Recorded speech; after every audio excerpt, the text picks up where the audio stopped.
You got the call. Welcome to the big leagues, kid.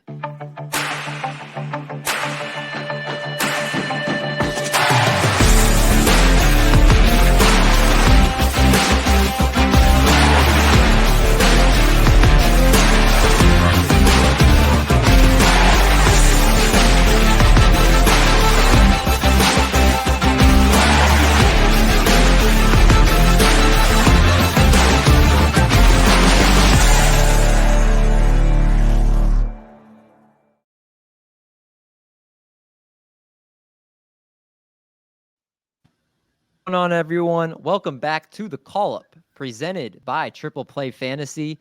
A special episode coming for you guys today. We love to, of course, talk about our normal layout, players of the week, guys we got our eye on. But if you were living under a rock, the trade deadline happened in Major League Baseball over the last week, which means so many prospects are flipping teams, flipping hands, and in some cases, that means that they're going to have an easier path to get to the big leagues. More playing time, positions are opening up where they didn't have necessarily spots before. So we thought an awesome episode for you guys would be to talk about the most notable prospects in these trades. And we took it a step further and we thought, why don't we do a draft? Because who does not love doing drafts? So, of course, we've got our guys, Vinny, Mike, and Josh on the podcast tonight. Mike, my friend, how are you doing? It's going pretty good, Mindy. Glad to be here with you guys. You know, it's actually the first time we've had all four of us on the show together, so it should be fun. Josh definitely made the group chat more festive. He actually came up with the show idea to mix it up with our draft here, so he's already making his mark. How's your week going, Vinny? It's going good. After that crazy trade deadline, we have the push for the playoffs now. Baseball's getting interesting. Now, Vinny, you have to get used to saying, how are you doing, Josh? Yeah.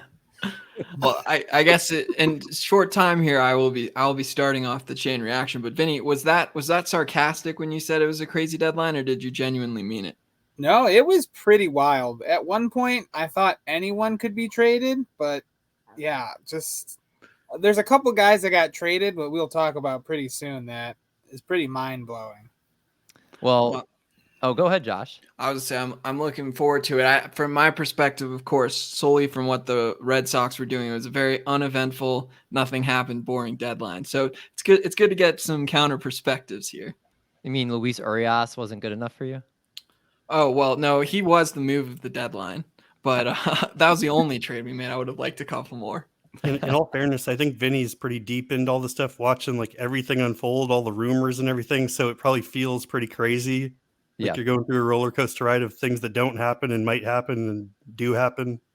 Yeah. I will say that Vinny pulled a Bob Nightingale and he put in our group chat. He said that Lance Lynn had been traded or was going to be traded, and then ended up being I think it was like a day or two later. But I was like, dang it, Vinny, you got me excited. And I saw it fell apart. And then also adding on to the time traveler claim, I did call the Jack Flaherty to Baltimore with Doc and Marty on the live stream. You did. You did. That was pretty cool. Pretty good prediction there. What are the lottery numbers for tonight, Vinny? I wish I knew. I wouldn't be here if I knew. All right. Well, we're going to get into the good stuff. We did do a draft of all of the notable minor league players that dealt to different teams in the trade deadline here. And Vinny and Mike were gracious enough to give Josh and I the first pick. Josh and I were going back and forth a little bit here with this pick, but we ultimately settled on what we thought was the 101 here, and Kyle Manzardo going from the Tampa Bay Rays to the Cleveland Guardians, who now have a hole at first base with Josh Bell being dealt to the Marlins. Now, I think, Josh, some things here with Kyle Manzardo. He has struggled versus lefties his entire minor league career. So there is the scared aspect, or whatever you want to call it, that he could be a platoon player. But I do think he has a better opportunity to actually play against lefties in Cleveland than he would have with the Rays. And the Rays have just not seemed like they want to call up that many prospects right now because of how great the major league team is at the moment. What are your thoughts on us going Manzardo 1.1 here?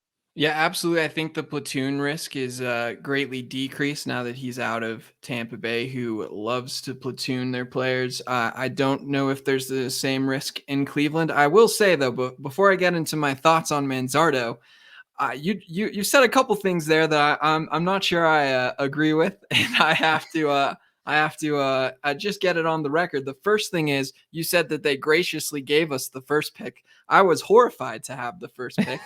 In my mind, there was a clear top 4 players, and I'm just minding my own business. I get in the group chat and I see you guys are divvying up the picks, and you volunteer to have the first pick without ever consulting me. So now we're forced here to make the first pick, and we went Manzardo.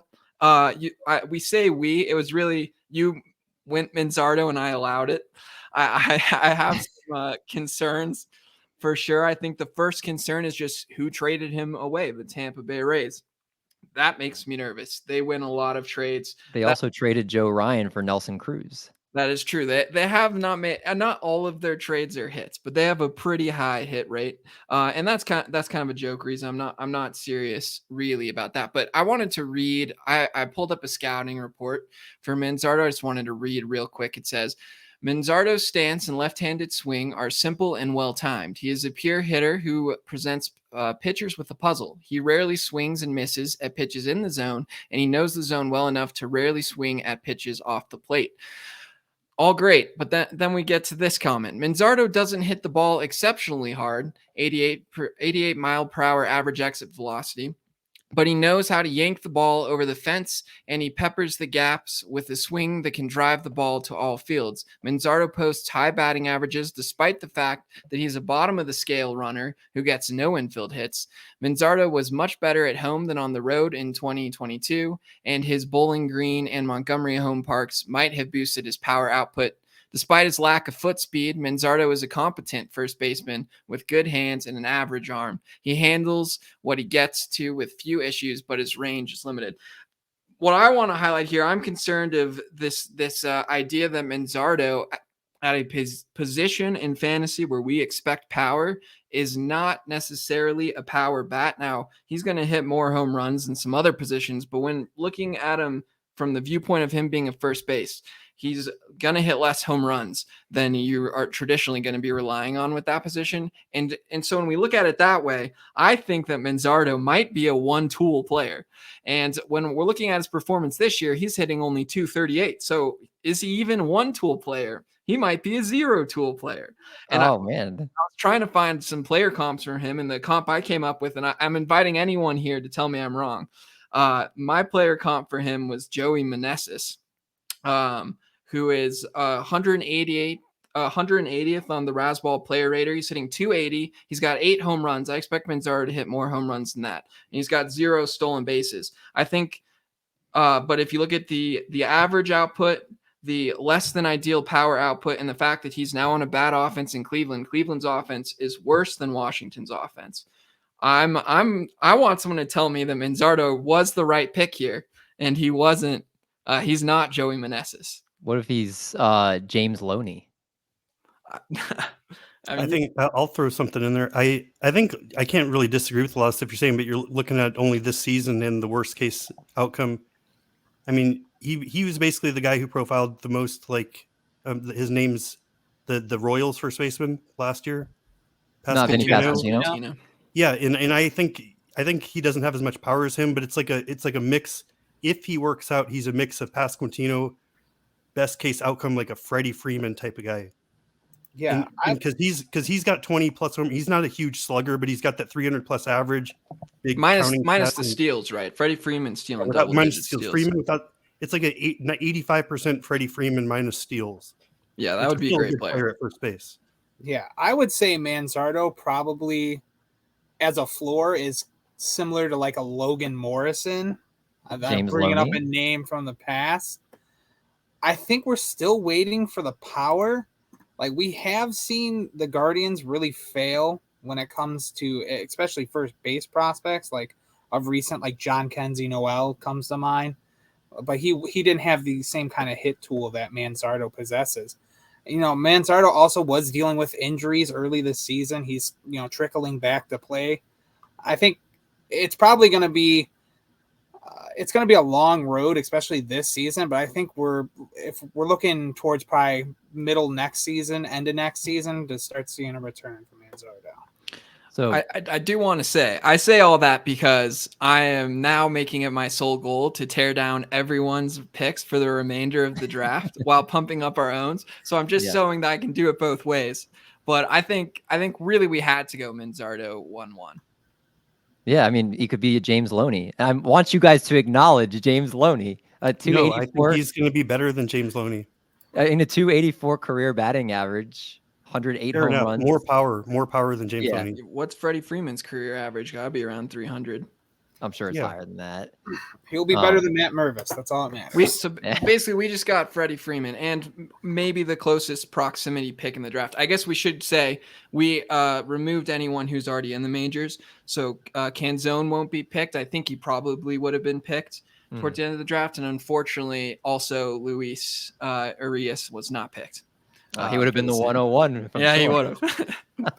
Let's go to Vinny's player, who took the player that as soon as this pick was made, Josh sent me a private chat and said, I knew we should have taken him.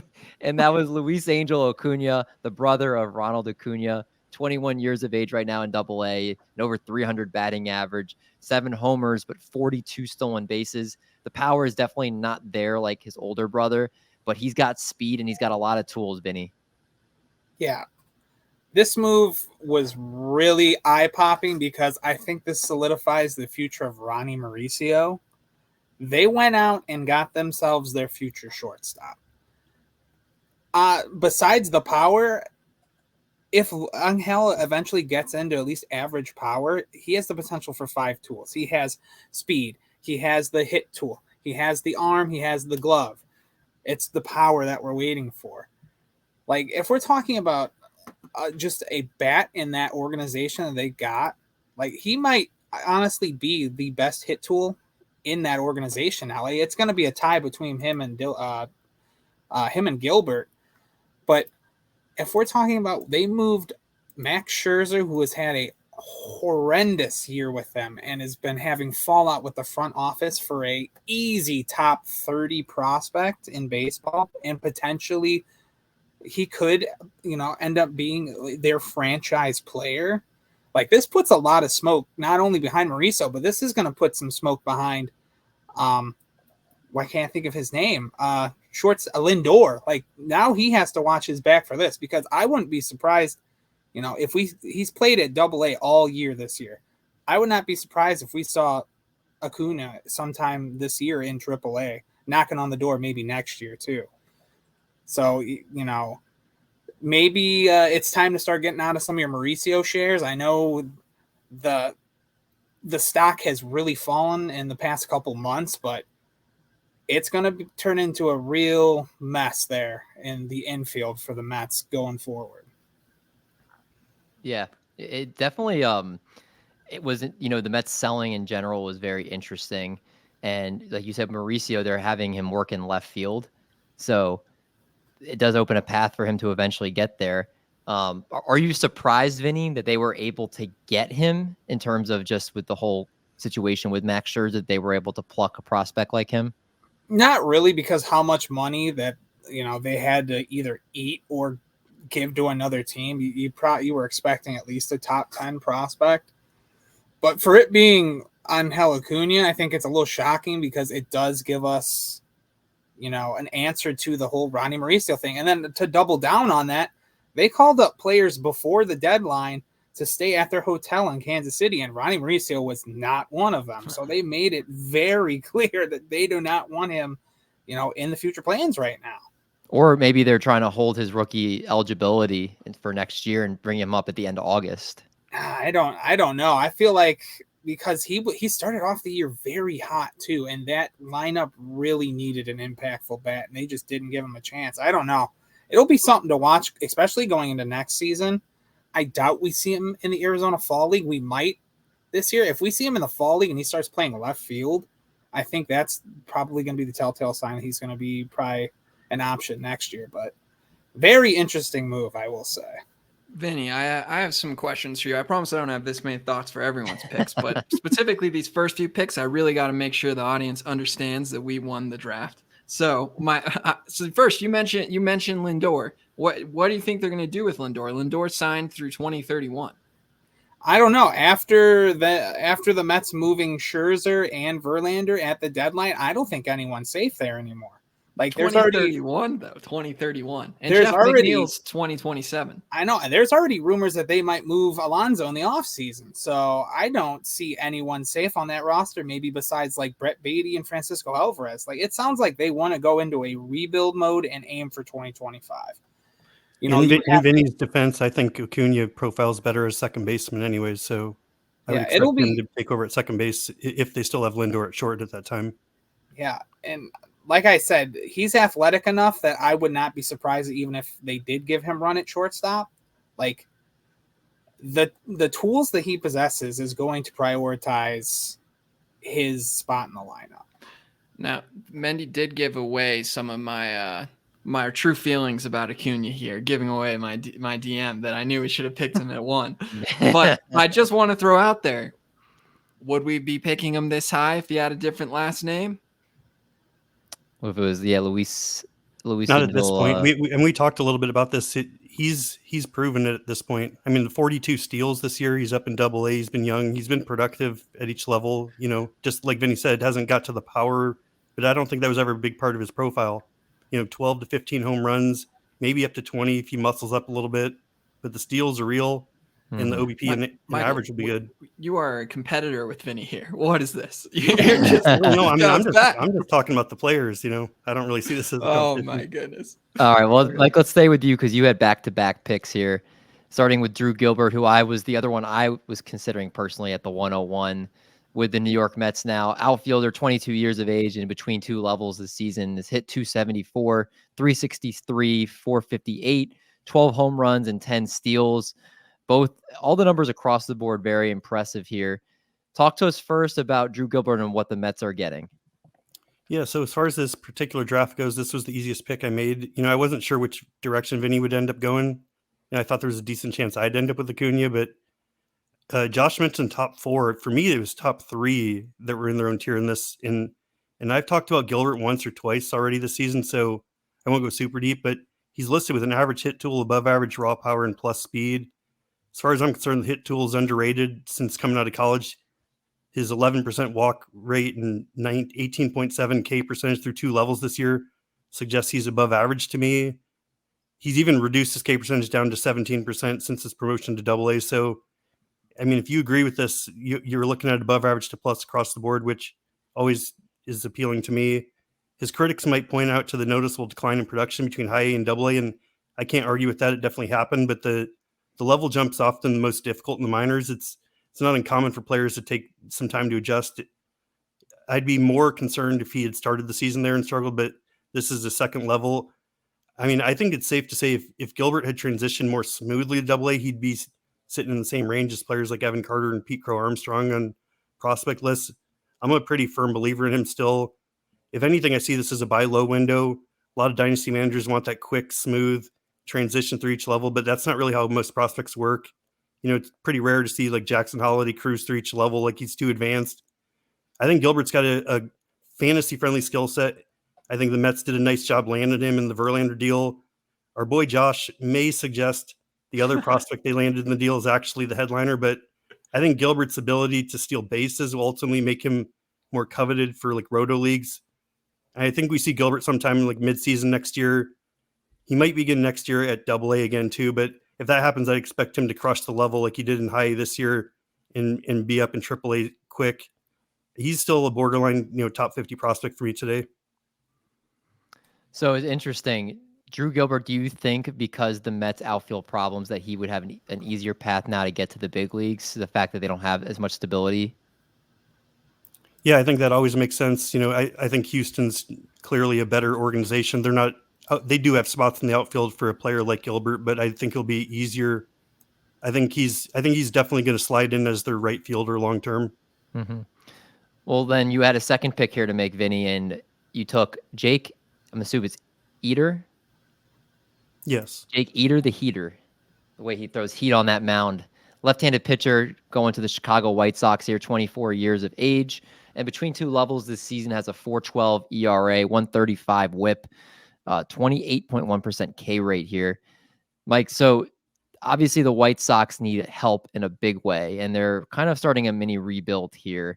And Jake Eder is somebody they hopefully, I think in their long-term plans, they're hoping really blossom into a great young pitcher for them. Yeah, so this was a point in the draft. Like I said, I like the top three in their own tier, and I think you could have gone several directions here. I definitely considered the three hitters that went after me here, but ultimately decided to go with the player that I thought has the most upside from a fantasy perspective. And I don't think Eder is the top ranked player available here, but his profile and skill set, if he reaches his potential, I think he'll have more fantasy value than these other hitters remaining. So essentially, I think he surpasses these other hitters if he shows he can remain healthy. And that combined with his proximity was ultimately the reason I picked him. I think he'd already be in the majors if he hadn't gotten injured. I usually begin with scouting grades or something positive, but I'll start with the red flags. He just returned from Tommy John surgery. He's already 24 years old in Double-A. His numbers this year don't jump off the page. And frankly, leaving the Marlins organization for the White Sox doesn't really improve his stock. I'm still interested in him, but I would have been more so if he had stayed in that pitcher-friendly environment.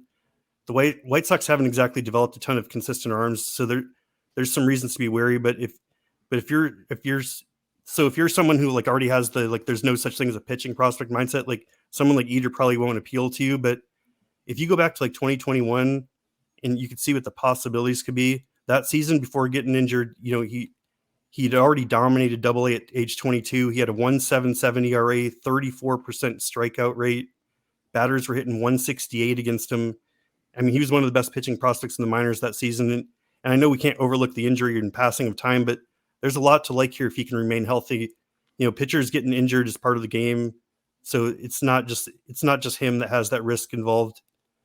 Basically, I wouldn't put a ton of stock into his performance this season. It takes time for them to get back. I think this is a good time to target Eder in dynasty leagues before he truly gets back to form.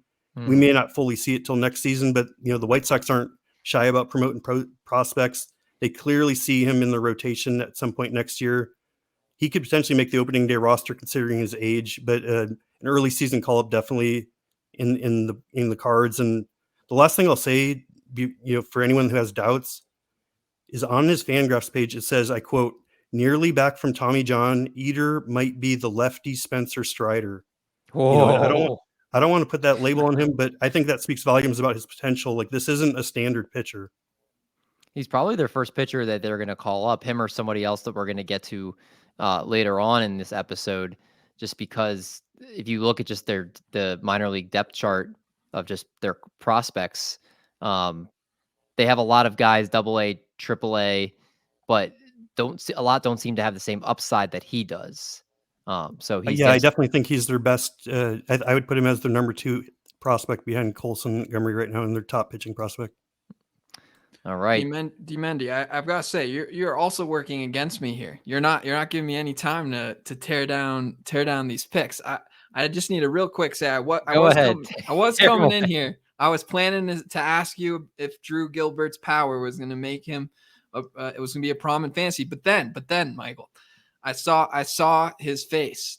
And I had not seen Drew Gilbert before, and that is a good-looking dude. And let me say, that guy is going to be a star. I'm sold on him. So I scratch that question. I'm a believer. It's like Doc fantasy advice. Take a look. No, but for real, his power's not. We wouldn't say it's that big of a problem, would you, Michael? No, I think, like it said, the scouting grade says above average raw power. Right. So I think he'll get to 18 to 22 home runs in his prime. Definitely. And then as far as Eder, I actually don't read too much into the question. May or may not be asking it for selfish reasons. But do you think there's anything about the White Sox pitching development that can fix maybe some command problems that Eder has flashed this year? No, I think he has to kind of be the guy that the Marlins had 2 years ago. I don't think the White Sox organization has shown enough to say that we're going to fix that. But I also don't think he actually has command problems. I think this is just Tommy John. You're probably right. I was looking to use your own words against you later, but you answered incorrectly, so that backfired. Nice. I did that on purpose. Okay. Oh man, and then so now let's go from Eder to Vinny's second pick here, Edgar Quero. So we're sticking with the Chicago White Sox. The other major prospect they got at the trade deadline, 20 years of age in Double-A, a 240 hitter at the catcher position. And Vinny, from everything I've researched about him, he has what it seems like to be the bat, but they're trying to work on him defensively. Is that correct? Yes. See, Quero is a case of we've been pretty much spoiled with 20-year-olds in Double-A in the past couple years. We've usually seen them come to Double-A and have, crazy kind of seasons. Like look at Churio. Now we're starting to see it with Jordan Lawler. Like Quero, remember, completely skipped high A this year. Like he went from low A Inland and they threw him straight to Rocket City this year, which is kind of telling to their development. They must like the coaches in Rocket City a lot more than they do up in high A.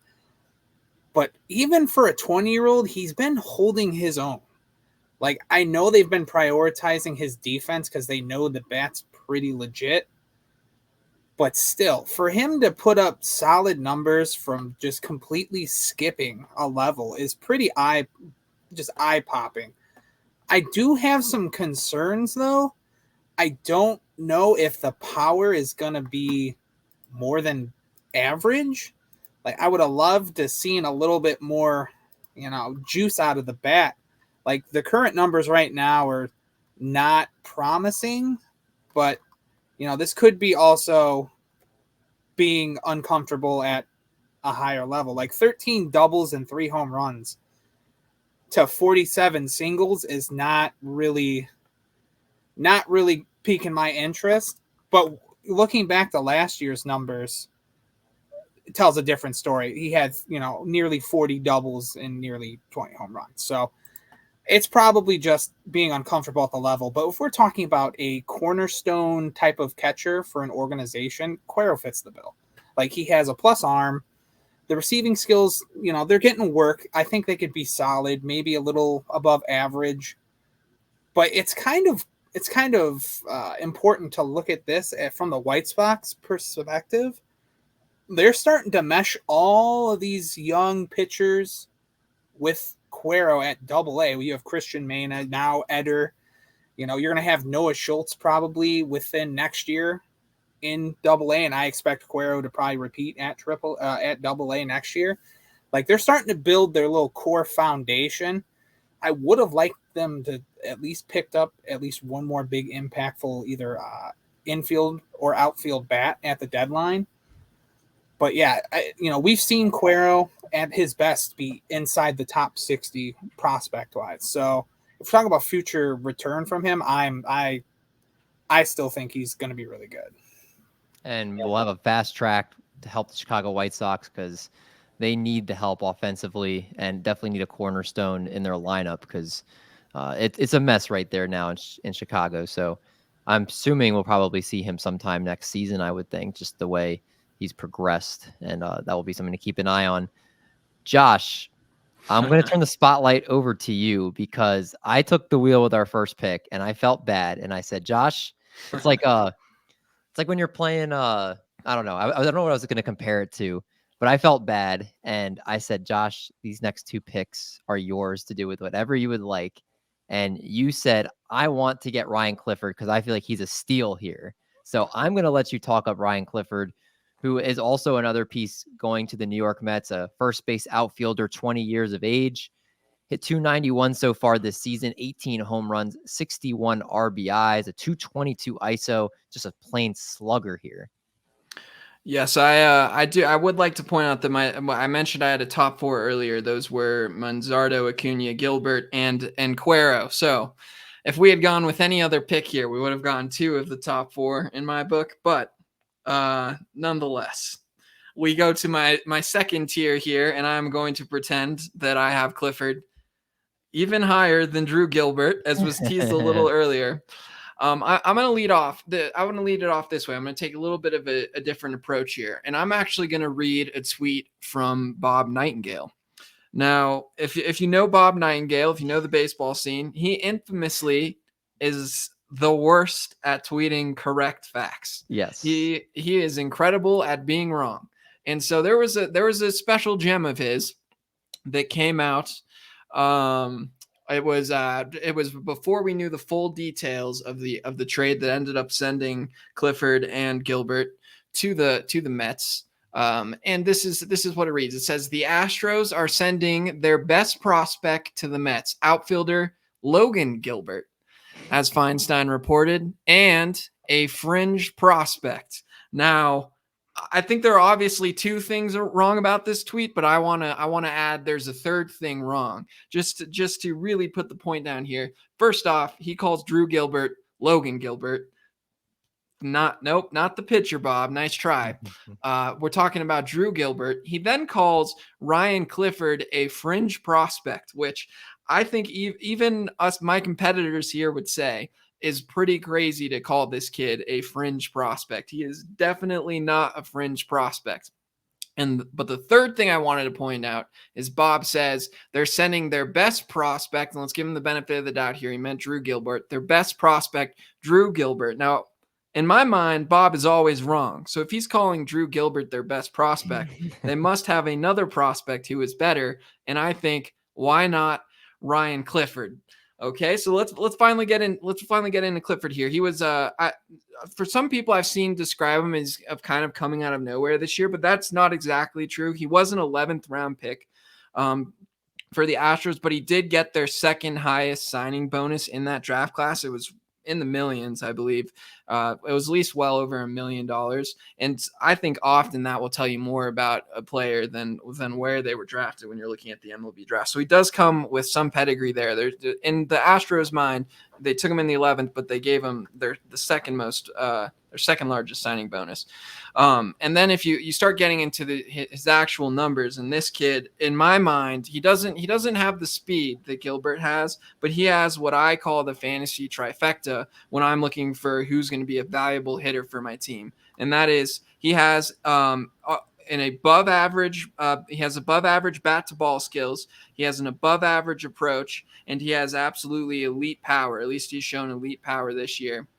And I think when I'm looking for someone I want on my team, I want someone who has good control of the strike zone like he has, makes really good contact, and then when he does make contact, just hits the absolute crap out of the ball. And I think we picked a guy in our first round in Manzardo who's lacking some power. This is Manzardo with power, maybe not quite as good of a hit tool, but what we're lacking in power from Manzardo, we're now getting in droves here from Ryan Clifford. So I'm pretty excited to add Ryan Clifford here to our class here. Vinny or Mike, what do you guys think of the pick? Whoever wants to chime in, do you feel that this was a good spot for him? Are you as ambitious and excited as Josh is about the future of what could be for Mr. Ryan Clifford here? Yeah, Clifford, I remember going into the draft, he was pretty much anywhere from the end of the first round to like back end of the second. He pretty much fell due to signability issues. Yeah, but for the Astros to get him in the 11th to buy him out of college was pretty insane. I do have concerns with the hit tool, though. That would be my only problem with him, but he looks like, maybe even 55 power might be an understatement. Like, he could potentially have 60 raw power. I just want to see how the Mets handle his development, because we've seen big power hitters in their organization before, and we've seen them fizzle out when they hit AA. Like right now, we're barely holding on hope for Alex Ramirez in their organization. But I think he's young enough, and coming from a very good developmental system like Houston, I think maybe it'll just be his tools that play him out the rest of the time in the Mets org. But yeah, he's probably a corner outfielder at best. I don't know if he plays first base. I don't think he's played any first base this year, so he's probably either going to be a right or left fielder. But yeah, that power is going to really play up over there in New York. Love to hear that then. So then, Josh, our other pick, Thomas Saggese. You guys were saying it before the show too. Is it Saggese? A lot of people have been saying that, but I was watching some clips of announcers, and they seem to be saying Saggese. So that's what I'm gonna roll with here. I've been calling him Saggese in my head Like your in my head for a Majesty. really long time. So he's not someone who's just like popped up on my radar. He's a guy I've kind of liked for a while. I actually can we back out of his stats for a little bit? Yes, Here, we can. I want to play a game of would you rather with Vinny. I think it's a tough game. I think it's pretty 50-50, but I want to tell you about that we have two 21-year-olds, both in double A. So they're doing well. They're staying on track of what I consider elite prospect age. 21 in double A. You mentioned we've been seeing some 20-year-olds in double A. That's just otherworldly. But two 21-year-olds, they're both hitting quite well. So let's say they both have around 380, 381 BABIP. They're hitting 313, 315, and have an on base percentage around 379, 377 around there. So they're equal in that regard. Now, one of these guys, he's a complete menace on the base paths. Let's say he has over 40 steals. The other guy, he doesn't have. He's not elite power, but he trades off that elite speed for some power, and he's slugging. And he has a slugging percentage in ISO 60 points higher than this speed guy, and has 16 home runs at the age of 21. So I find this dilemma a lot in fantasy, especially when you're looking at minor leaguers, because you steal tons of bags in the minors. It's always hard to tell just how real it is. You taking the guy with the absurd number of steals, or you taking the guy that's hitting well and has a little bit extra power? Yeah, I think I'm going to take Luisangel Acuna. Okay. You saw right through me there. Yeah. Once you said 40 steals, it was dead giveaway. Yeah. Saggese, I don't know. Like, I think we're seeing his absolute ceiling right now. I want to see a little bit more because he's had shaky performance inconsistencies in the past. With Acuna, we've seen a steady track of improvement through every level. If Saggese keeps this up through AAA, I think then we need to start taking him more serious. But right now, it's more like a sit back and watch how he transitions to finish the year in AA. Yeah, I actually don't know if I necessarily agree that we've seen an up and down career from Saggese. He's a guy. If you don't know much about me, I'm a data guy. I'm a data analyst by trade. I'm someone who scouts the stat line way more than I should, and this is your classic. His stat line has been pretty good for a really long time. This year we've seen his walk rate crater, but I'm just looking at his WRC pluses here, and he went 145 at the complex league, 133 his first introduction to low A, 177 in this year in low A, and now he's at 139 in high A this year. He produces from the stat line. He just not as toolsy as some of his old teammate, Acuna or other top prospects. Yeah, it almost looks like he's on a similar track to have a similar performance as last year. Just looking at, last year he finished the year with 30 walks. Right now he's at 35. He has a little bit more strikeouts, and there's still a lot of baseball left. But, it's an interesting profile. I just don't know how valuable it is for fantasy. I think he's limited when it comes to speed. And then even with the kind of logjam in the Cardinals infield right now, maybe if we see a piece or two move to this offseason, maybe I get a little bit higher on him. But I got to see a little bit more before I start going all in. And I just need to say I had the wrong stats pulled up there completely for Saggese. I still had Ryan Clifford up. His WRC plus, just to correct, 127 in low A, 127 in high A. I mean, I literally said at the beginning of my speech he's in AA now. He went 206 it was really short sample size, 5 games last year at AA. Then he had 133 with Texas this year in a short sample of 2 games for St. Louis. He's at 173. But yeah, I think you're right. If he needs to hit for some power to have any value in fantasy, because we're looking at a guy who's a 0 in speed, I think. And so the power's got to stay there, and he's got to obviously keep hitting 300. I mean, not in the majors, but you know what I mean. All right, then Vinny, let's go to your next pick here. Wow, Tekoah Roby. What a name. I should name one of my kids that. Tekoah Roby of the same St. Louis Cardinals in AA, 21 years of age, 46.1 innings on the season, a 5.05 ERA, 0.95 WHIP, more than a strikeout per inning. What are your thoughts? I mean, obviously the ERA doesn't tell the whole story here, but the Cardinals do really need the pitching. And Tekoah Roby seems like he's got some decent strikeout stuff. The walks aren't horrible right now, 2.33 per 9. Talk to us about, for those that have never heard the name Tekoah Roby, what is he like? What is the what are the Cardinals getting? Yeah, I'll keep it short and sweet with this one. So Roby is very, very good if you start looking at the underlying stats. He's had an at least 11 K9 pretty much all through the minors except this year. He possesses 3+ pitches, 55 plus. You know, I would even argue that his fourth pitch, which is, you know, a changeup, is arguably a 55 too. Like, he has the tools. This is a perfect Cardinals type of developmental pitcher. You know, it's pretty much control that's really screwing him up right now. But we have seen the Cardinals absolutely hammer out guys with, you know, control issues or, you know, repeatable delivery, like delivery tweaks and stuff like that. At Roby's ceiling, I think he's easily a top 100 prospect, potentially top 10 pitching prospect in baseball. Like, if we start throwing everything together, he's at an upside, probably an SP3, you know, maybe a floor of impactful reliever. But he's one of my favorite landing spots at this deadline. And I think he could have pretty big return if we're talking fantasy wise, if you're stashing him. Okay. I like that. This next pick then, Mike, let's pick up the pace a little bit here. Many have heard the name Kahlil Watson. One of the more hyped prospects a few years ago was really struggled with the Marlins, and they shipped him off to Cleveland.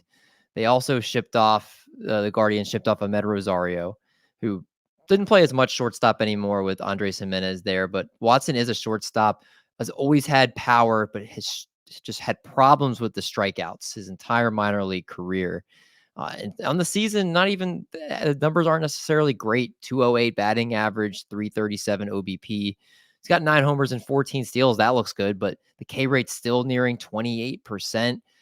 Do you think the Guardians might be able to fix him? Because it seems like it's just been the same old story with him for the last couple of years. Yeah, really quickly before I get started on Watson, I have to acknowledge I had a little meltdown in the group chat yesterday on Vinny's pick of Tekoah Roby last night. I ended up having flashbacks to draft season, just getting sniped on players I was jumping ADP on. I thought that was a great pick. So as for Kahlil Watson, he's interesting. Like you said, a lot of down stuff going on, but he ended up slipping to 16th overall in the 2021 draft because of makeup concerns. And those issues kind of appeared last season. He was suspended with for an altercation with an umpire. So I don't like to focus on the negative with players, but that has to at least be factored into things. And obviously you're hoping he's just a young kid who will mature and instead of it carrying into his late 20s and derails his potential. But his stock has definitely taken a hit. He's listed with a below average hit tool, plus raw power and plus speed. Obviously looking at that, it's pretty evident what type of player he projects to be. I mean, he brings that power speed element we want from a premium position. It's just a matter of how much improvement he can make with this hit tool. I think that's ultimately going to be the determining factor in how value becomes on the baseball side. And we've seen plenty of flashy players with power and speed. Some of them end up as the best players in the game. Others end up near the bottom of the order, part-time role, because they can't make enough contact to put all their other tools to use. Considering his pedigree and age and position, fantasy relevant tools, I think it's a mistake to completely dismiss him. I mean, there are numerous prospects who started their career off on less than ideal terms and became notable players. So moving away from the spotlight in Miami to an organization with success developing middle infielders should be viewed as a positive development. But we can't overlook the strikeout concerns and character questions, which is ultimately how he's fallen from top 50 to like outside top 200 on some lists. Long story short, baseball's hard, and a lot of it's mental. Players need to be able to handle the up and downs, and it only gets more difficult moving through the levels. And I believe what's going to be the deciding factor for Watson basically is his mental game, even more so than improving the hit tool. But the pieces are there for a high upside power speed threat at shortstop. He puts it together. You know, I can see the logic in moving on from him if you don't want to deal with the risk. I can also see the logic in buying low on him like I did in this draft, and it wouldn't cost you very much to find out. Yeah, I think hopefully a change in scenery and organization will be big for Kahlil Watson. And at this point in the draft, definitely was a pretty good get there, which does take us into our final round here as we drafted 12 players. Each of us got 4 picks. And you went with Marco Vargas. Again, the Mets just were cleaning up with prospects here at the deadline. Second base, third base, shortstop, plays a lot of the infield positions. 18 years of age, still very young. 284 batting average and 178 plate appearances. He's got 9 steals, 21 RBIs, a 22.5% walk rate here. How come you decided to go with Marco Vargas as your last pick here, Mike? Yeah, I basically did my usual upside play with my final pick. I like to do that. I think that's a good strategy to use for in most drafts, like on a boom or bust type of guy. I mean, unless you're filling a specific need, that makes sense to me. So, I mean, often the final pick in your drafts won't stay on your roster. So filling that spot with someone with the potential to become more makes sense to me. Marco Vargas is a player I'm least familiar with coming into this week. I mean, and I've started to see his name pop up on social media, so I may be a bit behind the curve. The prospect coverage has really stepped up over the last year. So a lot of the players that took longer to gain traction are getting attention earlier. Anyway, Vargas is listed on Fangraphs with the plus hit tool, below average power and below average speed. I always love a plus hit tool, so that checks out. And the lack of power and speed in his profile has probably kept the hype in check so far. As I've said before, the scouting grades for young, unproven players can be inaccurate. He hasn't shown any notable power at this point, but I imagine more is coming because of his strong ability to make contact. And he's also stolen 23 bases in rookie ball since his pro debut. So I think he has more athleticism than anticipated. Overall, we're talking about one of the youngest players traded at the deadline, but he also may have as much potential as most of them. And if everything clicks over time, it's just going to take a few years. I think the Mets did a really nice job adding him here.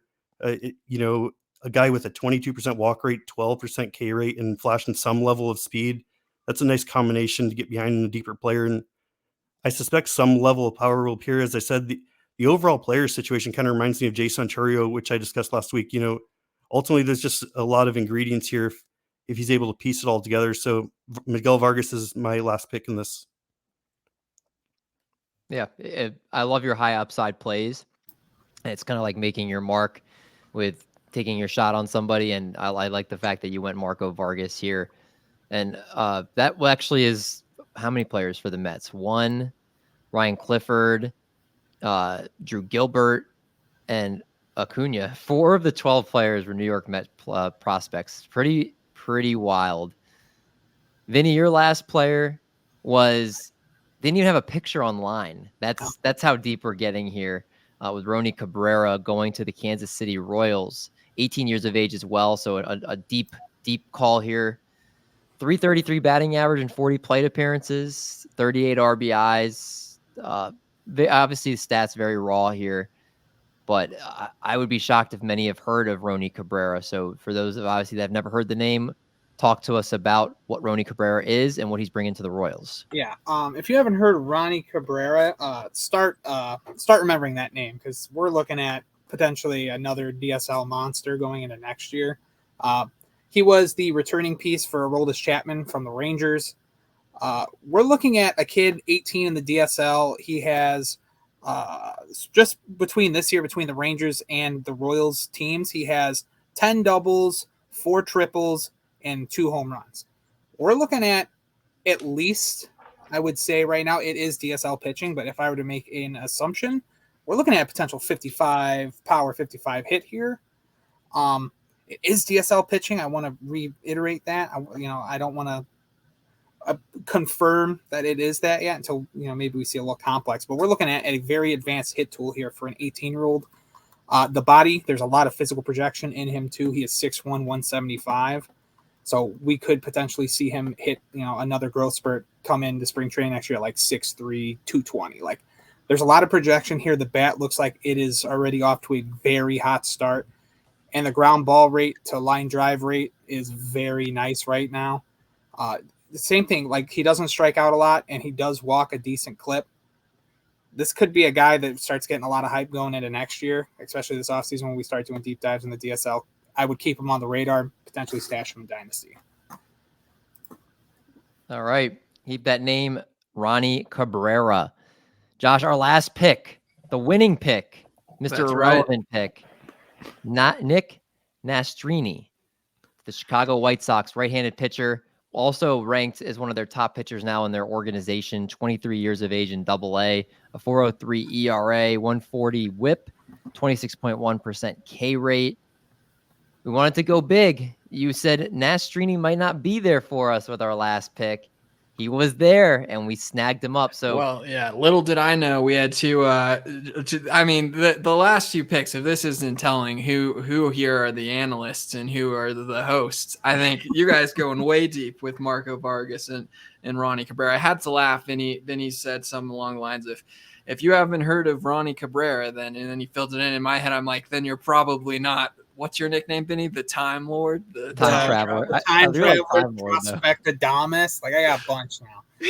Yeah, what a ridiculous two picks you guys made. But I looked into them, and I don't have anything bad to say. Those are exciting players. But our guy, sticking with the theme of proximity here, we went with, I would say, some stat first guys, some guys if you're just looking at the stats who are performing well. And this time I thought, okay, we need at least one guy who's a traditional scouts love him prospect, and that's going to be Nick Nastrini for us. Now he's shown some encouraging stats. Like last year for the Dodgers, he was statistically the hardest pitcher to hit in their entire org, as far as he had the most strikeouts in their org. He had the highest strikeout rate, and he also had the lowest batting average against in their entire organization. I believe it was the third lowest batting average against in the entire minors. But this was last year. I think the Dodgers were hoping to see some improvement in the walk rate here, which is why I was asking earlier. This is where you insert the quote that Michael refused to give me, that the White Sox can pick control problems, because that seems to be something they